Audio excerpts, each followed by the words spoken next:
Good day, Market Chameleons and everyone joining for the first time. Thanks for coming by and watching the Market Chameleon free webinar series. Before we get started, let's take a look at the shared disclaimer. Please be aware that neither Market Chameleon, Dimitri, or myself are registered investment advisors or broker-dealer. If you're searching for investment advice, please reach out to a licensed professional. This webinar, as all our webinars and shows, are for informational purposes only concerning Market Chameleon tools and products. With that, one last look at the disclaimer, and let's welcome Dimitri Pargamonik to the stage, who'll be talking about screening call options using historical valuation benchmarks. How are you doing this morning, D? Good morning, Will. How are you? All right, let me bring up your screen. Good morning, everyone. There we go, and there's going to be the Market Chameleon landing page, and here we go, my friend. So let's navigate to our call screener with the main menu up top. We're going to go to long calls, and we're just going to continue talking about the filters on this screener. We covered in our prior shows to this the first 3 rows of parameters, and now we're going to cover this theoretical edge. And we have our data elements here below, where we have the stock symbol, price change. We identify the call option here, the expiration and strike. And then we have these stats next to it. And these stats compare the market price. So when we're looking at a long call, we're looking at the best available price, the ask price that you can purchase that call. And, obviously the markets have a bid and offer. You could try to put limit orders and do better. But for our analysis purposes, we have to reference a price. And so we reference the ask price when we evaluate a long call strategy. So when we look at and here are the market price, if you switch the tabs, for example, here, the bid and offer is 520, 530. So if we come back to the summary, we're analyzing the 530 offer. So when we have all these options, we have all these different options. For example, look at NVIDIA, even in March 20, it has different strikes, and these different options have different prices, obviously. So how do we quickly kind of narrow down options using filters? And one way is to compare the market price to a benchmark, so we could get an idea if the market prices reflect the higher end or lower end of a historical benchmark. So there are different ways to create a valuation for an option. And we have several. For this purposes, we look at the option price if we applied historical stock moves in a similar situation. So if we're looking at an option that covers earnings, like this one, we'll look at how NVIDIA moved around earnings, given the same, date range to expiration. And then we take that historical moves and apply it to a model where it gives us this average end value to the option, and then we could compare it to market price. So if we open up this analysis, this gives us full analysis over here, and it tells us, well, if we looked at historical moves, so you could see in this study, it's using 4 years of data for an 18-day hold period, and that covers our earnings. So it took 15 observations and said, well, what did the stock do historically, given that information? And then if we said, well, if we use that distribution of returns and got an average end values, what would the average end value be? And that is 1361. So you could see now we could compare a option value based on historical moves to market prices to see how far do they deviate. Okay, so let's do something else.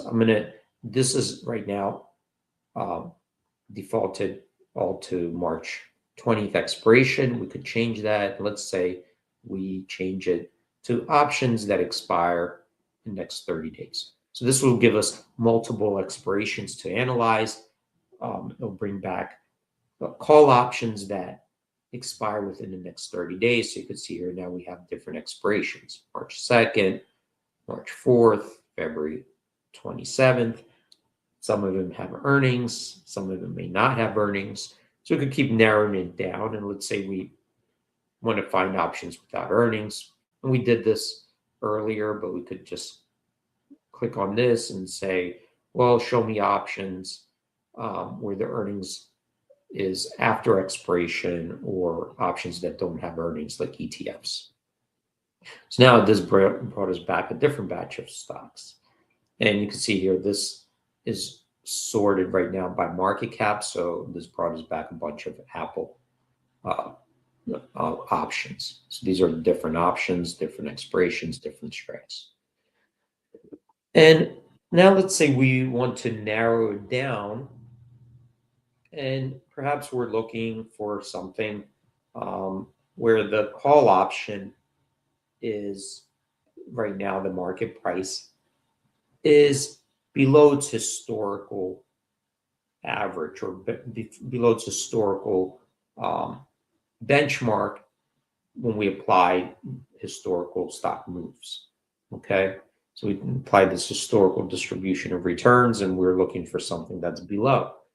So here we define that as an edge based on that average price. If we give it a theoretical value based on that, and the market price is below, we'll just define that as our edge. So let's say we screen that out and we say, well, we're looking for a theoretical edge of at least 5%. So what we did, and you can see we keep narrowing down. So now it returned us all these options where the difference between the market price and our theoretical value is at least 5% or better. So these are, you can see, even better. So what we could do is just open up that data and we'll say, okay, well, you know, if we look historically at the stock moves, you know, using, you know, 23-day hold period in this situation, because this particular option has 23 days, trading days. Let's go up here like this, right? So if we did that and we said, well, the stock price is starting out here with 23 days to go, I'm just going to come down here and say, okay, well, what does our historical data say happened, you know, in the past? So we took 23-day hold periods like so. We said, well, what did the stock do? We got the returns, and then we apply, well, if that happened, if that happens now, what would this option price be? So if stock's down 10%, this would be zero. If stock's down negative 0.4%, this option would be zero. If the stock's up 6.8%, like it did here, this option would be worth $10.74, and so on. So then we take that historical data and take the average, and the average value is $7.39. So that's our benchmark. So we could see that, well, based on history, if we look at $7.39 and right now it's priced at $5, it's below that. So from a historical benchmark, that would look like a good deal, or on the lower end of that range. Well, another question we could ask is, even though we got here to 739, if we look at our data, we see that some of these were big outliers. Like we see a 17% move. That would have given us a option value of $39.51 if that happens again. We have another one, you know, up 6.8%. That will give us a value of $10.74. And that pulls up the average, right? So the average will get pulled up by these big outliers. So the other question we may have is, well, how often did Apple move in this time frame, 23 days, over 23 days, that would have put this value above $5, right? So the next question is, well, how often does this happen? We could have $7 valuation, but that could have really been, due to one or two big outliers. So what would be a historical win rate if we had a similar situation and we applied it? How often did these end values end up being more than $5, which would have given us a win at the end, right? So that's over here. That happened 38.5% of the time. Okay, so we could set that as another filter. We could just say over here, give me a win rate such as this, above, I'll just put above 30%. Let's see how this changes. Let's stay above 30%. Okay, so we got a little bit less now, 4,094. So you can see here, gave us a different set, but now we have market price of 4, theoretical 466, gives us theoretical edge of 16.4, and this historically, using $4, would have given us a win rate of 35.6. So you could see here that there are more losses than wins in theory, but the wins offset the losses, even though there were a greater amount, just because an option, when it goes up, there's an unlimited, right? When it goes down, you lose 100% of the value, but an option can gain, you can get 200-300% and so forth. So even though the wins were more rare, they pulled up where the average still, the average end value is above the market price. So you could see here we have these two filters here.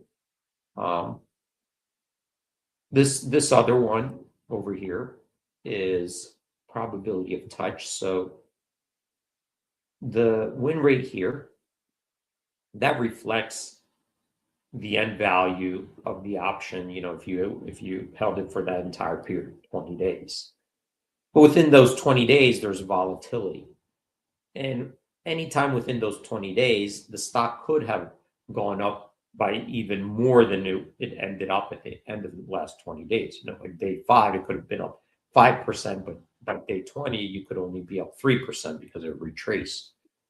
So if we looked at the entire data set, even within, then it had a 64% win rate. But coming back to this last filter, best only. As you could see here, even though I filtered out theoretical edge 5% and win rate 30%, I'm getting a bunch of Apple, and then I get Google. So a lot of options meet this criteria. And although I have my filter set, and I could set more, what if I wanted to just get the best option based on either, a win rate or an edge or something else by stock? So I don't want to see a bunch of Apple. I don't want to see a bunch of Google in here, a bunch of Meta. So I'm going to do this show best only. And if we scroll down here, and if we say, show me the best one by theoretical edge, right? So this way it'll give us the highest theoretical edge. So we do this best by theoretical edge. Now we see, we have in Apple, using the other filters I have set, it gave us this one. The best one was the March 27th, 285. It had the highest theoretical edge. In Google, it was this one, the March 20th, 335 call with a 185% theoretical edge. This is another Google with Yelp, Microsoft, Amazon. So this then filters out best by theoretical edge. What if we wanted to do something else? And I'm going to unpack this. Here's another stat that we provide, and that is, let me see if let me just quickly see something here. If I could show you. Well, I'll come back to this. So, another one we could do is by win rate.